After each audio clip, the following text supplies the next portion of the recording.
Okay, we got still more locomotives we got to fix, and today we're going to be doing this Bachmann.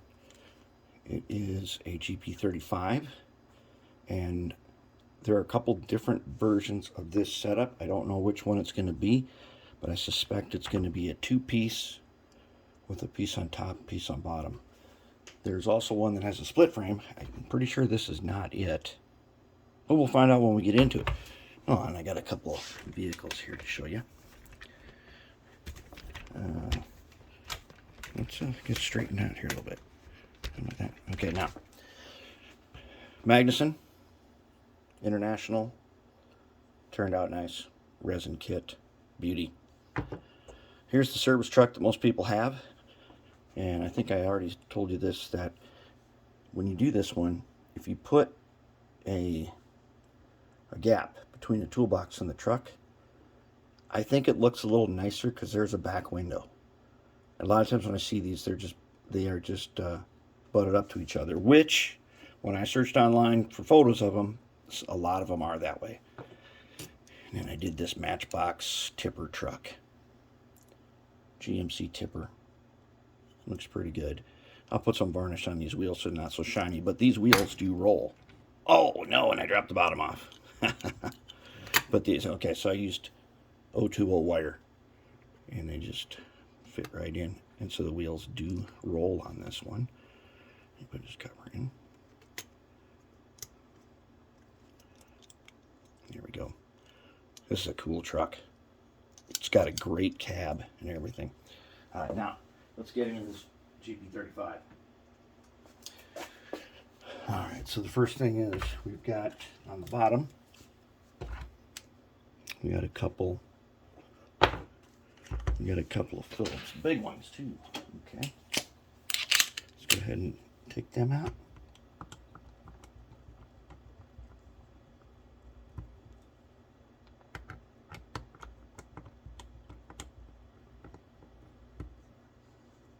And we might as well take out the couplers now.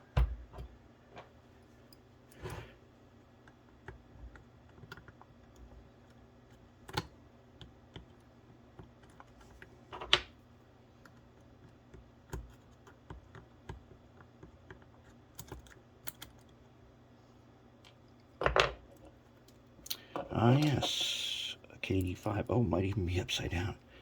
I think it was upside down. We'll revisit how you tell if they're upside down or not. We'll get them fixed up. Let's get the other one. These are pretty easy to replace couplers on. They have a pretty good pocket that does fit the coupler box just right. Okay. Let's get that guy out.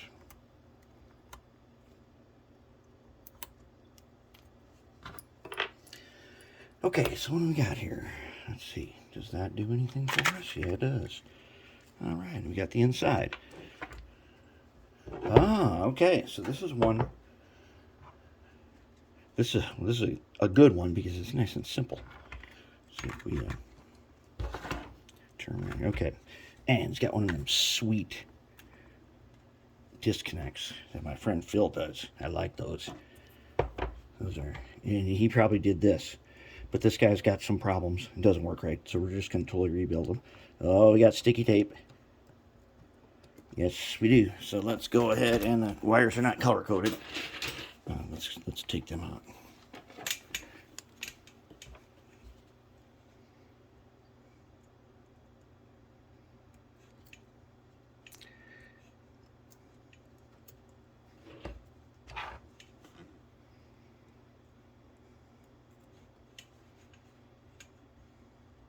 We've got a DASR in here, and what's going back in here is also a DASR.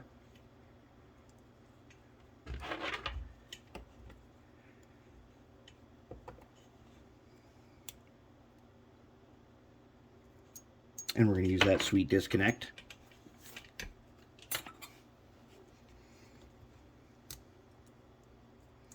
Oh, we better do the motor. Can't forget to take the motor off. go ahead.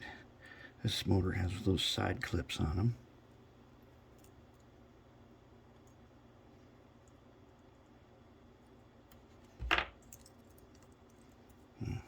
Their decoder's out.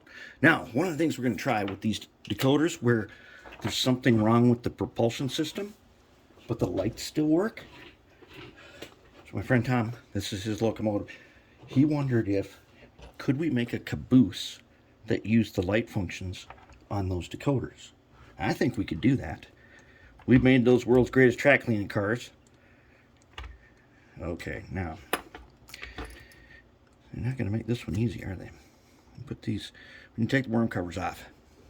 And they are in there. So let's get a little guy. Let's get a little guy over here. See if we can get him with that.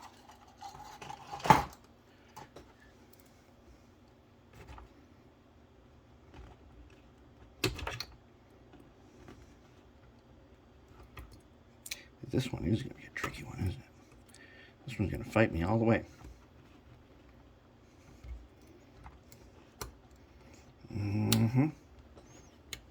We got one side.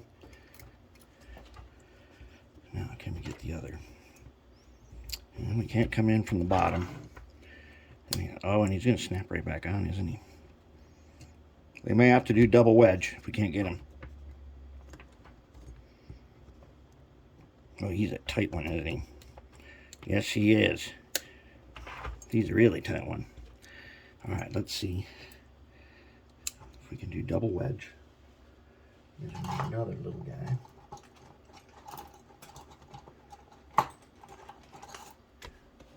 And that one's a Phillips, of course, naturally. Let's see if we can find another little guy like this.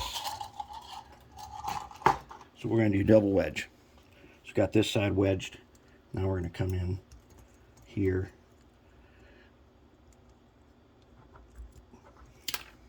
And our wedge fell out, of course.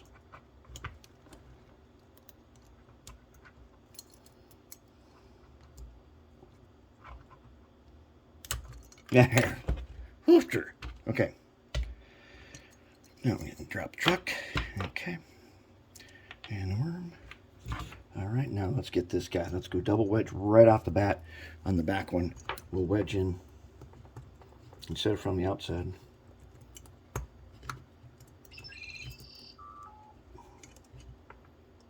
If we can do this, we will double wedge him from the inside. There. Now,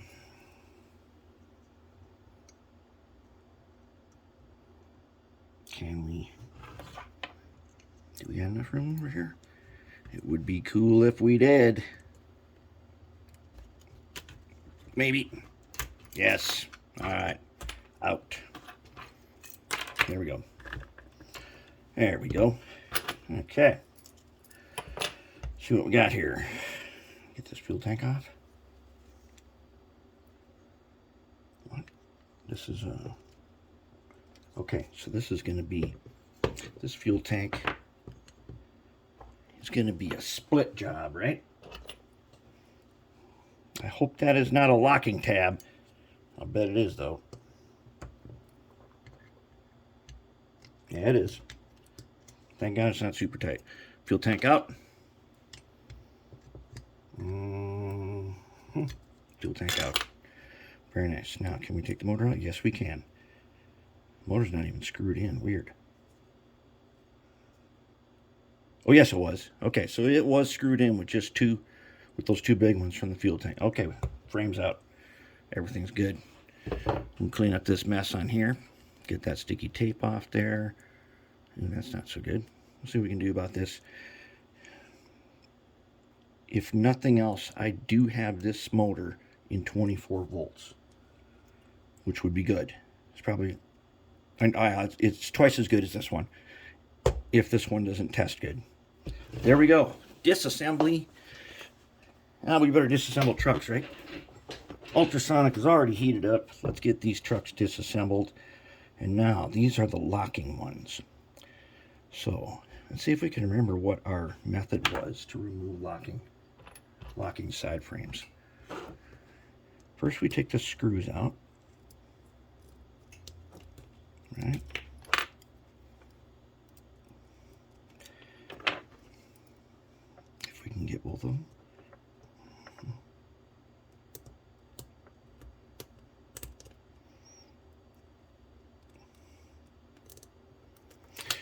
So what locking side frames, if you don't remember from the other ones we've done, the side frames, you don't pry them out.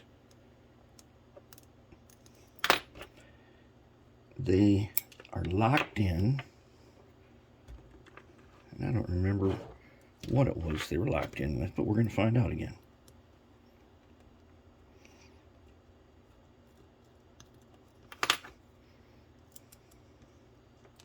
And then we'll see what we find in here. It looks pretty dry inside there, although I can see grease on the outside.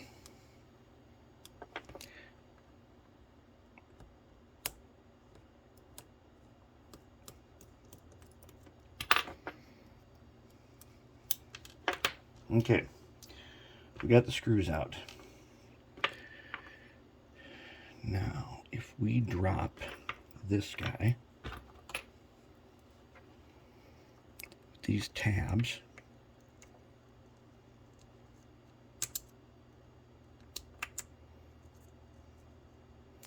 so we're going to drop the bottom plate. There are tabs,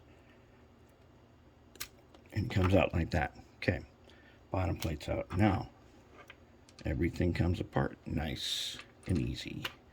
Very good, very good. Okay, I'm going to guess these guys are going to be directional.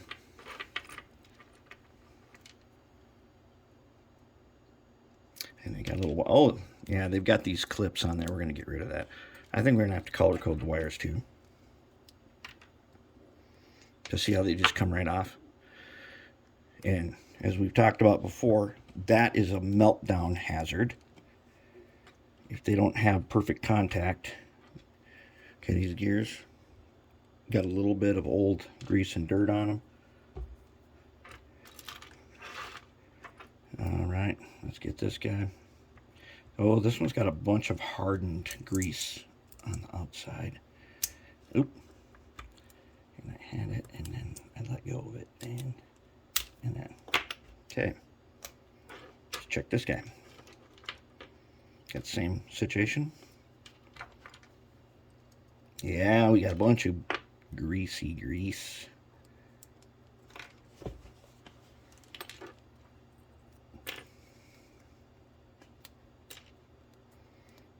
Okay. Old wires off. Okay, parts are here, everybody. Totally disassembled now. Now, we loaded these into the ultrasonic. I've got Z green in there right now. But mean green. The one thing, simple, if you use simple green in it, simple green has got a strong odor to it. It smells like simple green. It gets really strong when you heat it up. But the other ones, Jungle Jake and mean green stuff, they don't really smell like anything. Okay, it's time to clean it up.